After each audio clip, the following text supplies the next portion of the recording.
Milestone school and কলেজের শিক্ষার্থীরাও হয়তো জানতো না 10 মিনিটে তাদের জীবনের সব থেকে বড় ঝড়টা নেমে আসছে। তৌকির হয়তো জানতো না আকাশপথে পাড়ি দেওয়া এই বিমানটি ছিল তার জীবনের শেষ যাত্রা। শত শত মায়ের বুক আজকে কাঁদতে কাঁদতে তাদের চোখে আর এখন পানি নাই। কিন্তু তারপরও ভাই, আমাদের বাংলাদেশের কিছু সৎ লোকদের দিকে তাকালে হয়তো অনেক কষ্ট হয়। একটি বাচ্চাকে আগুনরত অবস্থায় দেখে একটি লোক দাঁড় করাতে দুই 2 লিটার পানি কেনার জন্য দৌড়াচ্ছিল।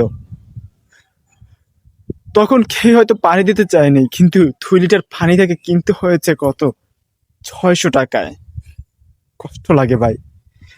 দূর সময়ও বাংলাদেশ স্বার্থ খোঁজে, এটাই আমাদের বাংলাদেশের কালচার।